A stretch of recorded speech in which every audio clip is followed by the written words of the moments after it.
Your Excellency, Mr. Vice President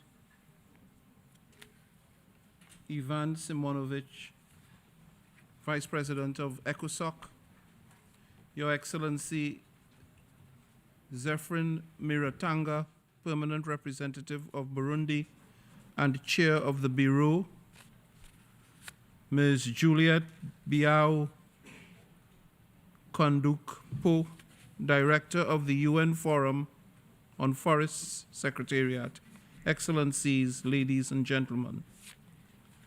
I very much appreciate the opportunity to address this 19th session of the UN Forum on Forests. The ambitious visions for global forests set out in the Strategic Plan for Forests and the 6 Global Forest Goals are central to achieving the 2030 Agenda for Sustainable Development. Indeed, forests sustain our lives. They produce and recycle the air we breathe, the water we drink, and provide 1.6 billion people, or 25% of the global population, with the livelihoods, employment, and income they need to survive. As some of the most biodiverse habitats on Earth, they play a crucial role in climate regulation, the absorption of carbon dioxide from the atmosphere. By halting deforestation and sustainably managing forests, we could reduce carbon dioxide equivalent by 3.6 gigatons per year. This is essential if we are to keep planetary warming below the 1.5 degree threshold.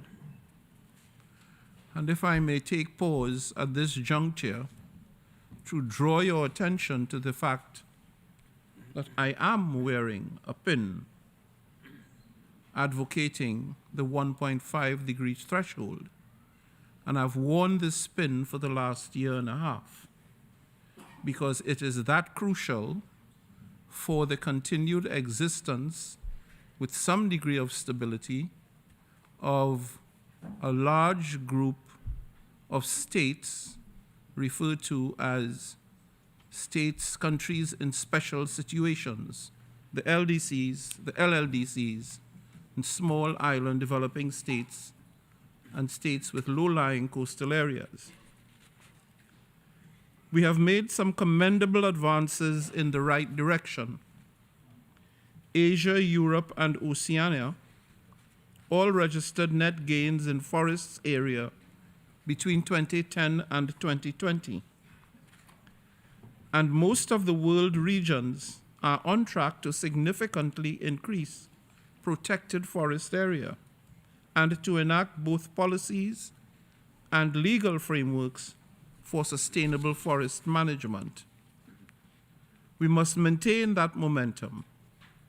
Forest area is declining in Africa and South America, albeit at slower rates than in previous years.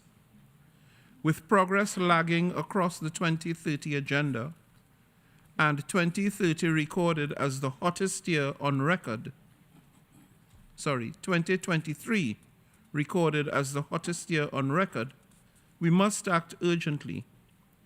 We can do much more to create outcomes that are socially just, ecologically sound, and economically viable for our planet and people, especially those who are highly dependent on forests. We must start by strengthening international cooperation and means of implementation, including financial support, particularly for developing countries. We must make greater use of science for evidence-based decisions on sustainably managing and conserving forests. And we must forge strong, diverse partnerships in research and development, data and information sharing, and technology transfer, working efficiently to build capacity from practical ground skills to remote and satellite imaging.